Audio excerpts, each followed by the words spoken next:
make the playoffs. The Jets are now in as the #5 seed in the AFC playoffs as the Buffalo Bills lost, giving the Jets the spot at #5. Denver with a win today would get the final AFC position and have a rematch next week at Indianapolis in the wild card round. Happy New Year, friends. Jim Nantz along with Phil Simms. Happy New Year to you, partner. Interesting scenario here. We could see these two teams playing 2 straight weeks. Yeah, all Denver has to do is win. Well, the Colts, they are 12-3, but the big question today is how long will the Colts play their starters, in particular Peyton Manning? All right, Peyton Manning and the Colts will get the football to begin the game. As the Broncos at 9-6, they know what they must do. They must win to make it into the postseason.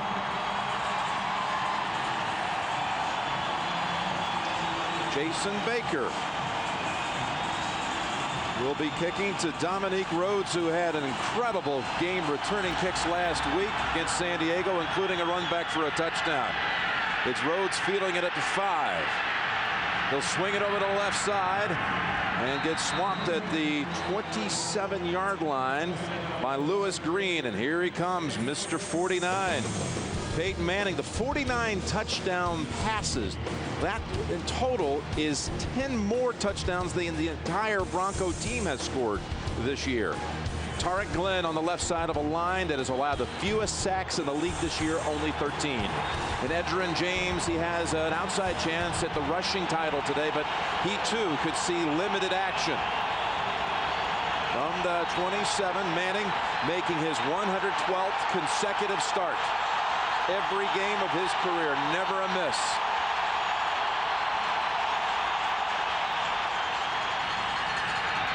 It's across the middle, and the ball looked to be caught, and a fumble on the back end. No, they'll rule it incomplete. That was Ben Hartsock. Hartsock, the rookie tight end from Ohio State, who caught his first 2 passes of his career last week. Had it for a moment. John Lynch on the hit. Even with all the crowd noise and the emotion on the side of the Denver Broncos, Peyton Manning still checks off. That is not a catch. You must get 2 feet on the ground and make a football move. Hartsock never did that. Place is rocking on 2nd down and 10.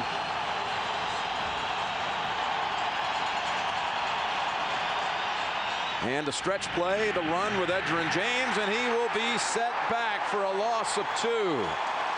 DJ Williams and Al Wilson combine on the hit. This Broncos defense with Coleman, Marco Coleman, who came out of retirement over the summer.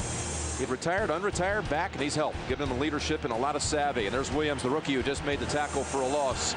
Lynch comes over in the offseason, makes the Pro Bowl on the AFC side. 6th time in his career, 5 with the Bucs. And now this year with Denver. You saw Trevor Price, 93, in for the Broncos, his first action in 3 months.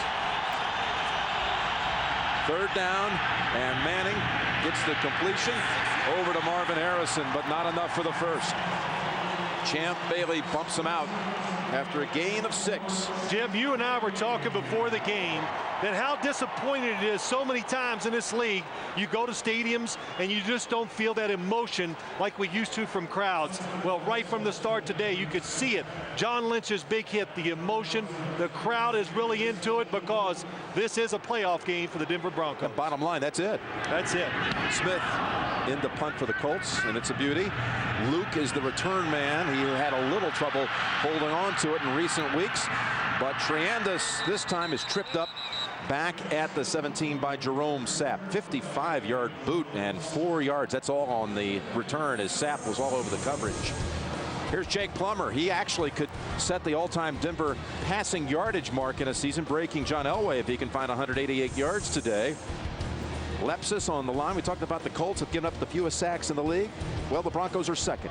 Only 14 sacks on the whole season. And Reuben Drones becomes the 5th different back to rush for 1,000 yards in a season under Mike Shanahan. So here's Plummer.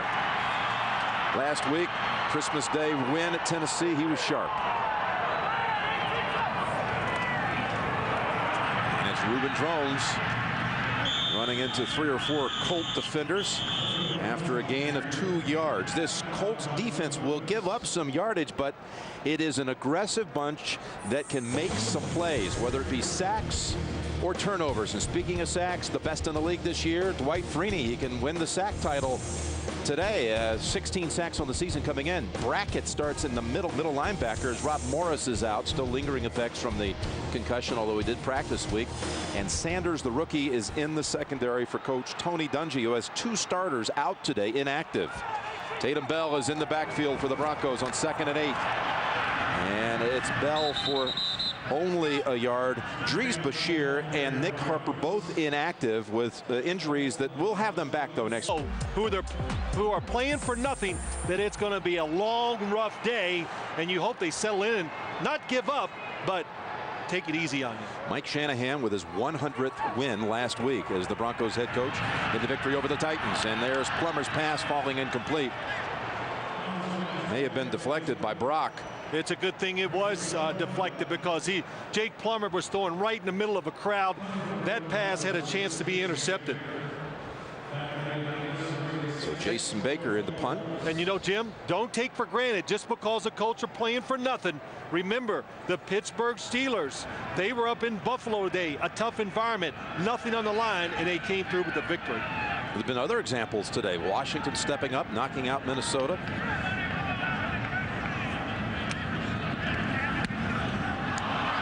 Kick by Baker is headed sideways. That ball will be spotted at the 44. And some unhappy patrons, and Peyton Manning takes off the stocking cap, and he is already going to call it a day. We're going to see Jim Sorgi, the rookie from Wisconsin, take over. So Peyton, 3 snaps. That's it. 3 snaps. No first downs, but Jim, we did not expect to see him very long today. You could already feel the emotion, the Denver defense being aggressive. This is what they play and get Jim Sorgi in. Sorgi was the 6th rounder from Wisconsin in the draft last spring. Dominique Rhodes has also come in as Edgerrin James is taken out after 1 series. Might have been a false start on the quarterback. False start. Number 12. 5-yard penalty. No first down. Phil, we saw a glimpse of Peyton Manning putting on a headset, getting ready to put on a headset today. Well, he's going to be a little bit of a coach. He is going to call the plays in to Jim Sorgi and tell him what to do, alerting the situations, what to look for, and just help him out as much as he can. Jim Sorgi has played in only 3 games in his career, some mop-up duty, and this is the pass play on his very first snap of the day, and that goes to Reggie Wayne, a very sharp effort. That was the 100th snap, that's it, in Peyton's entire career where he was in uniform that he did not participate in. Well, it's something, you know, Jim, you talk about Jim Sorgi, what a good job of getting the play action fake, getting that first completion. And we talked to him last night, and he says, I got one thought. I am going to get rid of the football. And that's. Well, he got rid of the last one, had a lot of zip on it for 16 yards. And again, Dominique Rhodes is in the backfield. Sorgi pushes him back on 1st down. Spinning loose. Good effort by Rhodes to pick up a couple. Give him a yard. Broke away from Kelly Herndon. Picked up a positive yard after it looked like a loss in the entire career now, including these last 2, now 101 snaps. And only 1 snap his entire career has he missed because of an injury. Not a game, a snap. Yeah, it's pretty incredible. You talk about all the accomplishments that Peyton Manning has had as a quarterback in this league. He is really proud of the fact that he's not missed a start. Man, is he into this. Look at this intensity. What did he say? He goes, I called the plays in a 2-minute drill in practice against our defense. I said, what happened? He goes, right down the field, touchdown. And here's another pass play. Sorgi hits Harrison down to the 34. That'll be enough for another first down, a gain of 9. Champ Bailey on the coverage.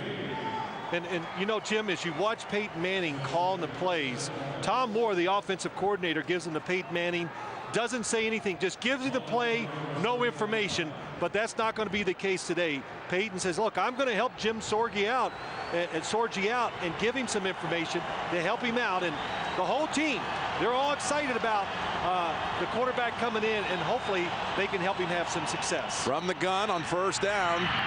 And it's over to Dallas Clark for about 4 yards. And Bonnie Bernstein, of course, with us as always. Happy New Year to you, Bonnie. Hi there, Jim. Well, just to follow up on what Phil just touched on, you know, a lot of starters in a game where the Colts really have nothing to play for, they'd want to sit. But Tony Dungy was telling us, Marvin Harrison, Reggie Wayne, we said, hey, Coach, we want to practice with Jim Sorgi. We want to play with Jim Sorgi. We want to help him feel comfortable. Marvin really likes how comfortable Sorgi is in the pocket. But this guy's 6'5", not even 200 pounds. And Tom Moore said, you know what, I think I weighed more at birth than he does now.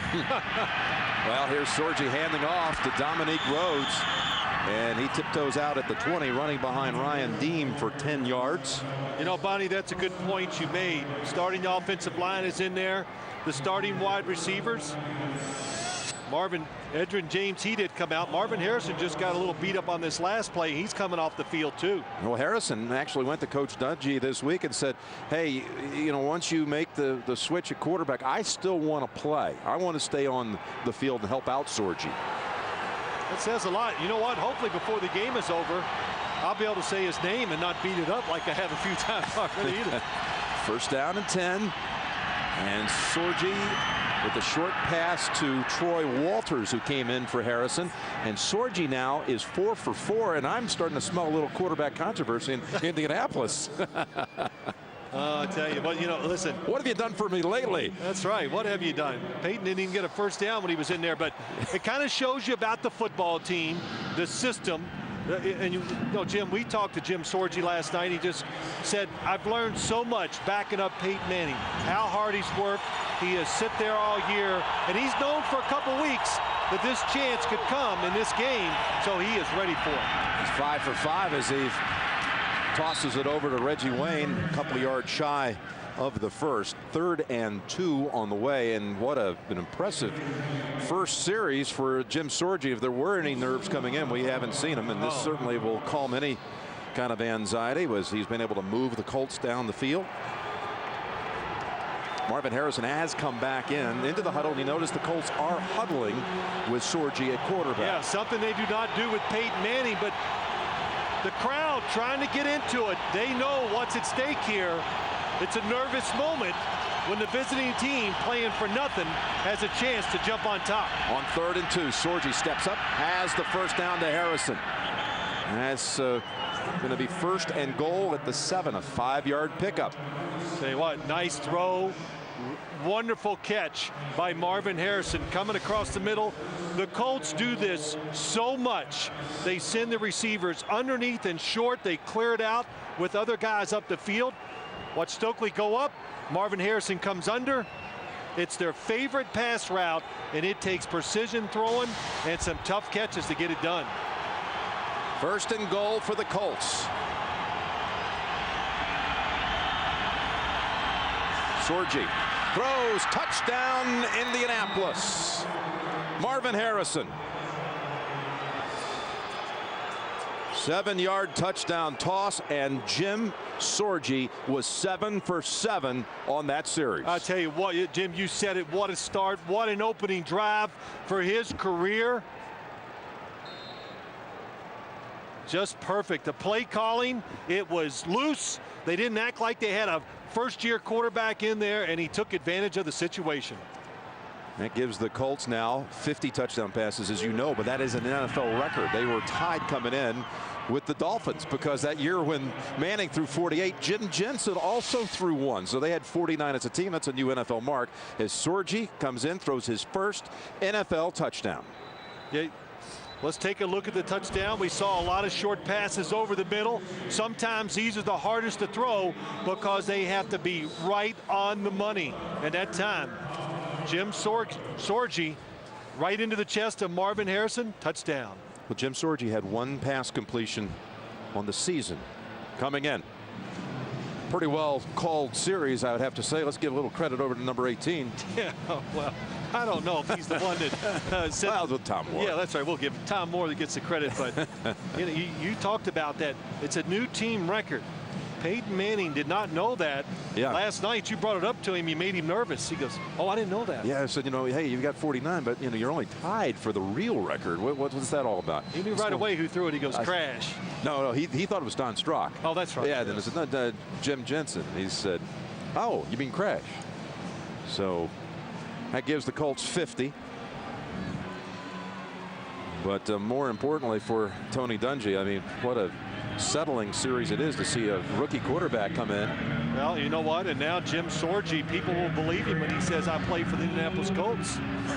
Before he'd say it, they go, oh, come on, you don't really play. It's Luke on the run back. And he is buried at the 25 by Bob Sanders. We remind you tomorrow on CBS, CSI Miami begins the new year with an unforgettable new episode. A hospital emergency room becomes the scene of Miami's most intense gang war. Don't miss a new episode of Monday's #1 show, CSI Miami at 10/9 Central on CBS, America's most watched network. Well, we watched the Colts drive for the touchdown, the Jim Sorgi story. It has started, but think about what this does to the mental makeup of the Denver Broncos. A situation like this, when the other team is not playing all of its starters, you have to win, they don't, it can make you nervous. Plummer over to Rod Smith, and he is bounced out near the first down. Bounced out by Bob Sanders.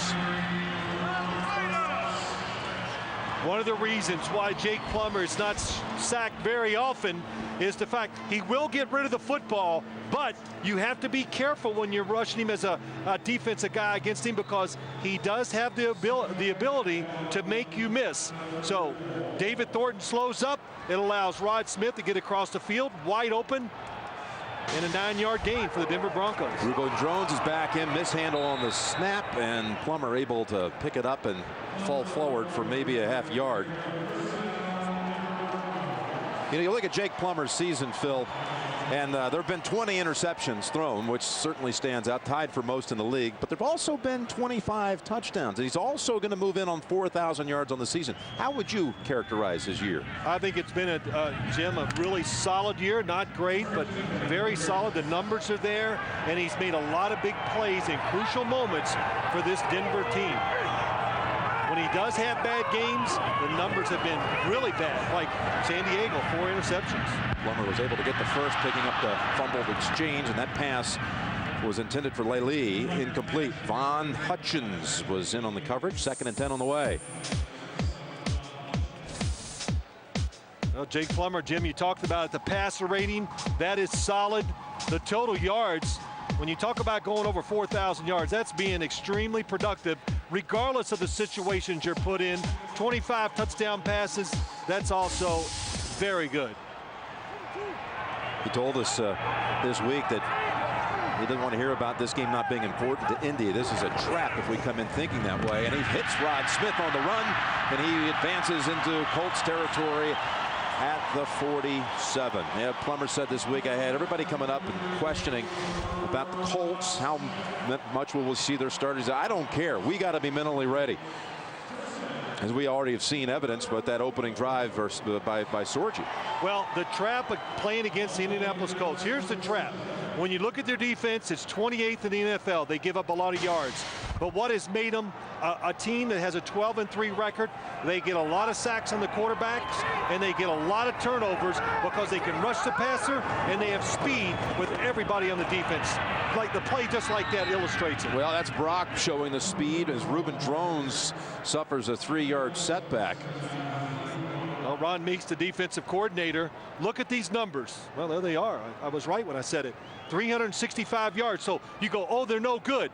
Takeaways, 36, second best in the NFL. That's what I always notice when I look at this Colts defense. And then Dwight Freeney, the sacks come in big moments. They cause fumbles, and they turn games around. But this is a defense that's been knocked by so many people saying, hey, the Colts can't go anywhere because their defense can't do it. But you look at those numbers, you believe they have the ingredients. Jim, they got big-time playmakers on defense. Rod Smith, he's a playmaker, has been for years, and he pulls it down as Wayne Bacon was trying to stay with him. It's a gain of 12, but still just shy of a first, third, and less than a yard. 2 rookie corners starting for the Indianapolis Colts today, and something that the Denver Broncos will do more of is have Jake Plummer just drop straight back and throw the football down the field. The Broncos don't do a lot of that. They like a lot of play actions, run the football, but when you play the Colts, you kind of know what they're going to do on defense, so it's easier to drop back and throw it down the field. And Smith already picking up 38 yards, and he looks around and calls the timeout for the Broncos on 3rd and about a half yard.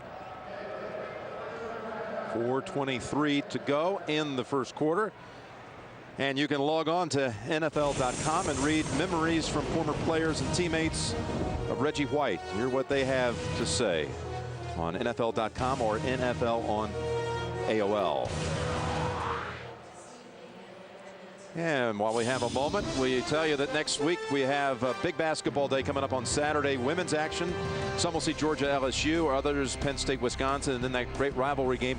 The women's team from Tennessee and UConn will meet again. And then men's action. Number 1 Illinois against Purdue in Big Ten play. Some will see SEC action, Vanderbilt and Tennessee. 3 games and all coming your way next Saturday, a wild card weekend right here on CBS. Tony Dungy. We talked to him last night, Jim, and I said, what about this whole game? You know, the way it's set up for your football team. And he just went, it makes me really uncomfortable to coach in a game where a real regular season game where I don't play all my guys all the time, and it's just every effort we got to win. He has to be careful.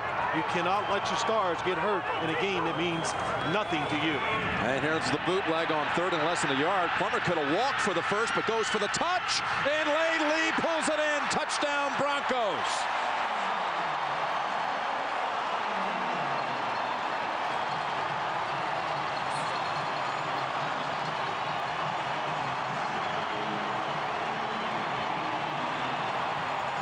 Jason David was trying to defend. Lee has his 7th touchdown of the season. All of them have been more than 30 yards. I tell you, Plummer, magnificent effort on the bootleg and the fake. I mean, he had a whole field open, but went for the big strike, and he got it. He did the right thing. Even if the football would have fell to the ground incomplete, that play was called to go for the touchdown. Extra point, Elam, 7-7 first quarter. How about the Broncos responding to the Colts touchdown? They drive right back, get one of their own.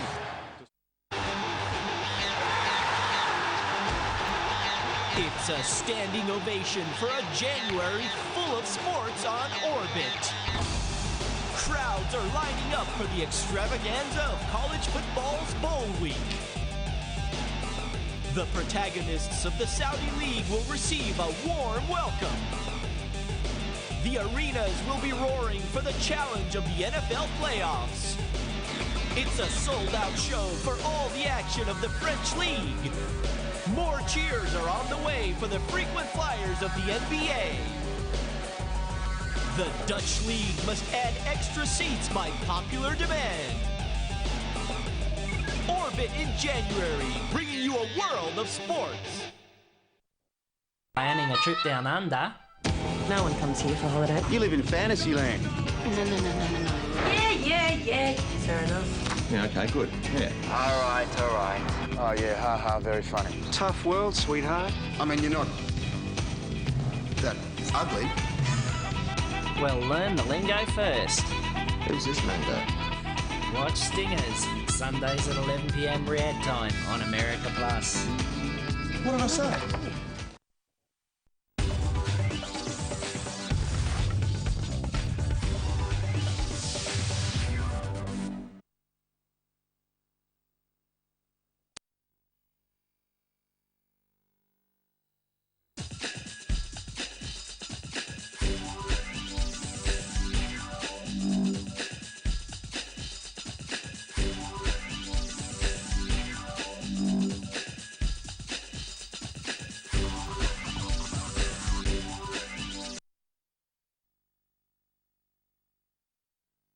We are back in Denver. Jim Nantz with Phil Simms, Bonnie Bernstein. Ashley Lely with another long touchdown reception.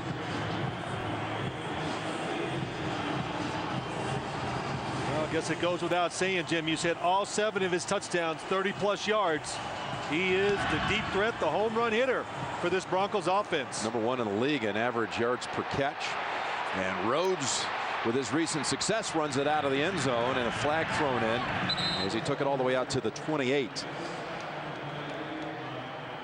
Pete Moreeeee and crew on hand here.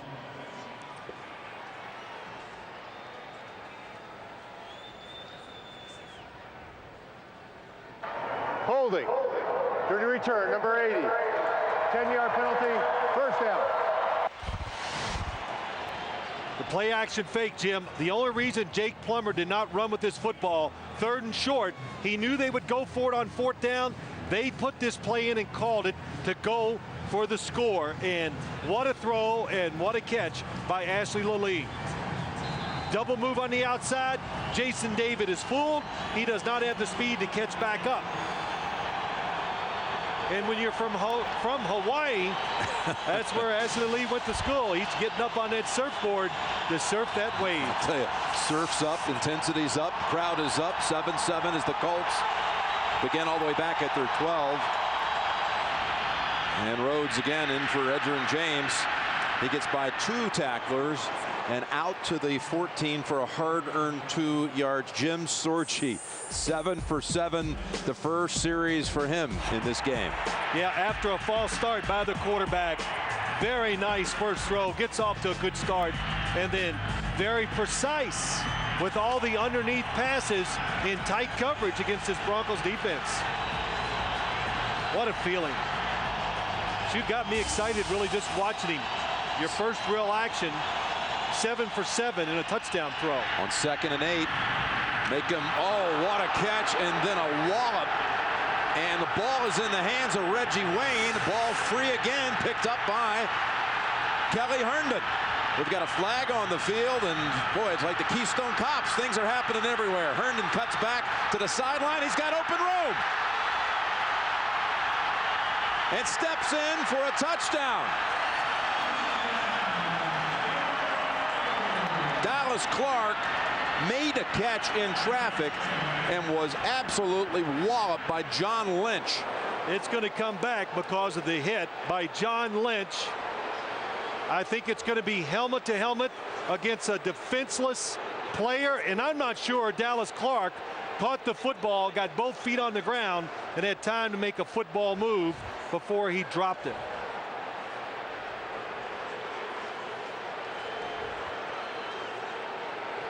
Wow, what a wild piece of action.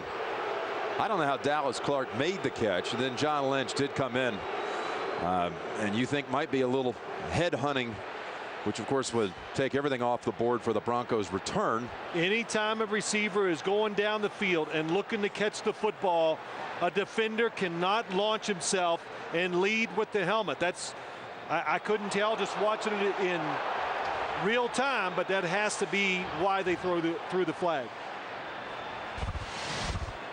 John Lynch, number 47. What a throw. Oh, yeah. Oh, my gosh. And the ruling on the field will be that the flag will be picked up since the runner was a runner not in home. Ruling will be a touchdown. I'll tell you the one thing, they may want to, talking about the Colts, they may want to challenge and say Clark was down.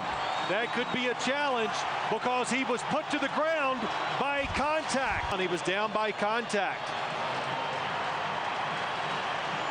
1, 2, he's got possession. Oh boy, was that some hit. That was the first time I really watched it. And then, you know, to keep this, you know, in the really bizarre category, it's then picked up, the ball squirted loose in the arms of Reggie Wayne, who took off. Only to see Reggie Wayne later lose it. Someone upstairs on that Colts staff is certain to has challenged the ruling on the field that the pass was incomplete. Oh, they're going to challenge that the pass was incomplete. I would think they would challenge the pass was complete and that the receiver was down. Since he was driven to the ground by the defender, I thought he would be down on contact on the ground. As he catches it, not complete control, That's going to be really close. Why don't you explain to everybody why they picked up the flag on the hit by Lynch? They're saying he turned into a catch, and now he's a runner. And once you have turned into a runner with the football, you can launch yourself and hit the guy any way you want.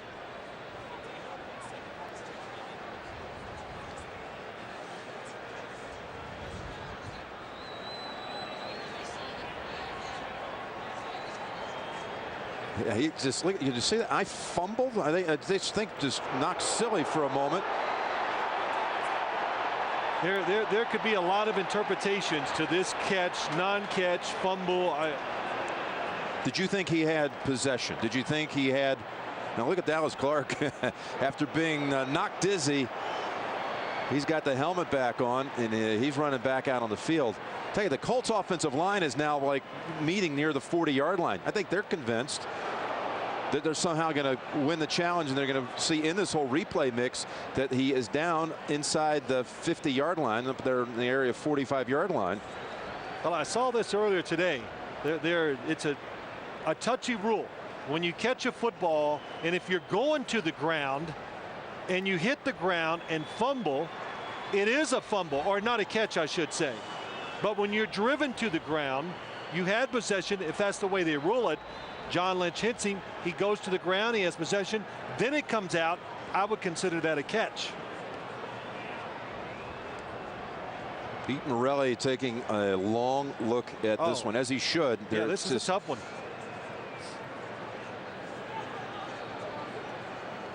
Do you understand why they picked the flag up, though? Because they viewed it, and they all got together, the officials. They said, no, he caught it, got a couple steps, he's turned into a runner. You got to protect yourself once you become a runner with the football. Well, here it comes.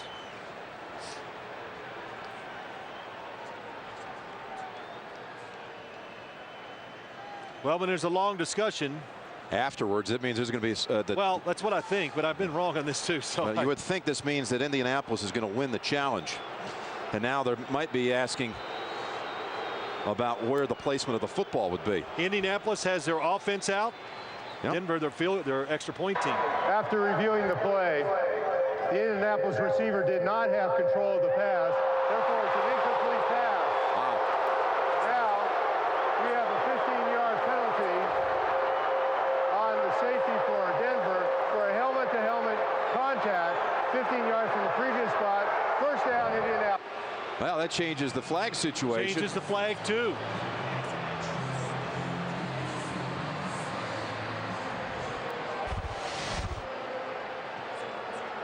Just watch it and listen, regular speed.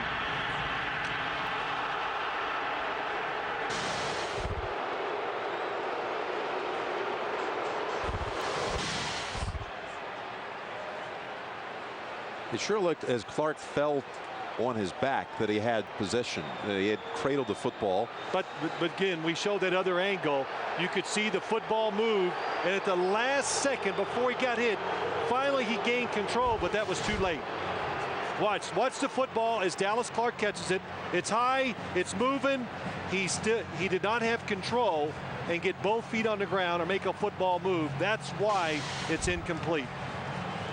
So the Colts see the football moved up to the 29-yard line because of the 15-yard infraction on Lynch, and a first down for the Colts, and the touchdown taken off the board. And it'll go down as Sorgi's first incompletion of the game. And in and out of the hands of Marvin Harrison. We've got an update. Back to Greg Gumbel in New York. All right, Jim and Phil in St. Louis. Doug Bryan from 53 yards out for the win for the New York Jets. It sails to the right. That means the Saints are still alive. A tie does the Rams no good. They need a win to get into the playoffs. It's tied at 29, 4:22 to play in OT. All right, good stuff, Greg. Thank you. Yes, they're down to inside 5 minutes there. It's not important for the Jets, by the way, because with the Bills already losing, the Jets are locked in as the 5 and will play at San Diego next weekend in the wild card. Second down and 10, and Dominique jumps ahead to the 34-yard line. You know, as I watch this game, even though Peyton Manning is not in there, the defensive calls and what you think is a defense, it can't change a lot. And talking to Larry Corrier, the defensive coordinator for the Broncos, he did not want the Colts, regardless who the quarterback was, to be able to come to the line of scrimmage and change the plays. He goes, that's what we got to do. We got to hide our intentions or disguise what we're trying to do so the Colts can't change the plays and take advantage of it. 3rd down and 6 out of the gun, Sorgi. Broncos back out there with Trevor Price on that defensive line. And Sorgi first pressured by Trevor Price, later gets sacked by Reggie Hayward. Ellis Johnson was also in the backfield. Talking about getting a key component to your football team back, Trevor Price. Reggie Hayward, number 98, is all over him. But Jim, Trevor Price being a very good pass rusher, getting some action here and getting ready just in case they win and go to the playoffs. He had back surgery on September 22nd, talking about Price. They kept thinking he might be back, 4 or 6 weeks later, but out for 3 months. And seeing some action here today. And the punt by Hunter Smith, a generous roll all the way down to the 16. And here's the multi-year Pro Bowler, as you see, David Letterman. Late show tomorrow will welcome Academy Award winner Hilary Swank, and music from Green Day. Dave's all new this week, and don't miss the premiere of the Late Show with Craig Ferguson. That's tomorrow night here on CBS. Now, Trevor Price, they thought 15 to 20 snaps today, Phil, and hoping to obviously just get him some action before, a hopeful playoff week ahead. Hope for a playoff week. And Jim, too, of course, they want to get him in there mostly in passing situations where he can rush the passer. Tatum Bell off the toss to the 25 and just barely got hit by the ankles by David Thornton. It could have been a huge run, gain of 8 yards. And you watch this Broncos offense, the first thing that jumps out at you now, the second time we've had a chance to see him in person, Jim, but Tatum Bell, he's like Ashley Lally. Just get the football in their hands. They have the speed, they have it all, and they take normal plays and make them into big plays. 2nd down and 2 for the Broncos. A minute to go, first quarter.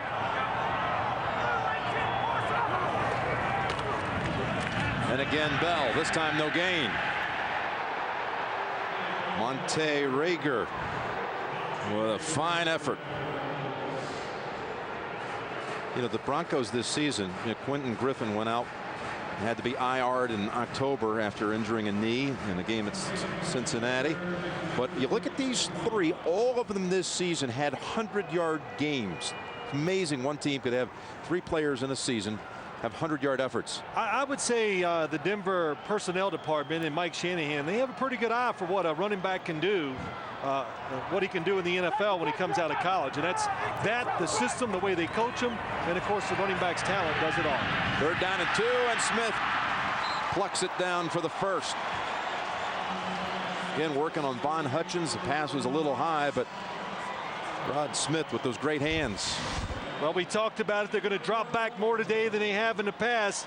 Jake Plummer under pressure, but Rod Smith against a rookie, Von Hutchins. He's going, shoot, I know I can get open, especially in man-to-man coverage running across the field. That's pretty easy for Rod Smith. And that's going to do it for the first quarter. Broncos, again, must win to get in the playoffs. And we've got another update. We'll send it back to Greg in New York. Jim and Phil, it is all over in St. Louis from 31 yards out. Jeff Wilkins kicks the St. Louis Rams into the postseason. Minnesota is also in 32-29 in overtime. The Rams. Wow. How about that? So the Rams are in, and Minnesota able to get in through the back door after losing today at Washington. You know what? Let me just clear this up. It's the NFL. Yeah. There's no back doors. So you did what it takes to get to the playoffs. Because one time I was a player and they all read, oh, the Giants getting in the back door. I go, well, what are you kidding? You play all year. It's tough. It's rough.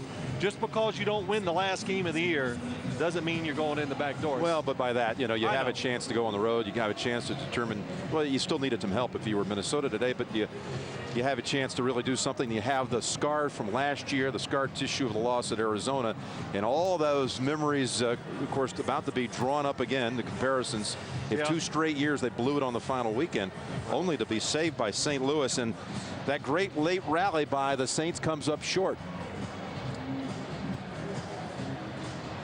Well, it was a tremendous effort by the Saints, Jim, here late in the year. But, it's just being an ex-player, sometimes you get touchy about certain phrases. That's one of them. Well, Minnesota's in, and the Jets also, of course, got in today without winning. That's the Jets right. got in today without winning. And you know what, too? I think what the Jets did. Now, of course, Herm Edwards knew what was going on, where their situation was once they went into overtime. He knew they were in, I would think, and that's one of the reasons why he tried such a long field goal, maybe to win the game. Otherwise, they punt it, play field position, and try to win it that way. Because a tie, even if the Jets need a tie, would have still got them in, too. By the way, one last step on that NFC side now with Minnesota and St. Louis both in. If Seattle wins, Seattle's playing Atlanta right now. Seattle, if it wins, is the division champ and the 4 seed in the NFC side, then St. Louis, then Minnesota. If Seattle loses, then St. Louis wins the division. Then it's the Seahawks as the 5, Minnesota the 6.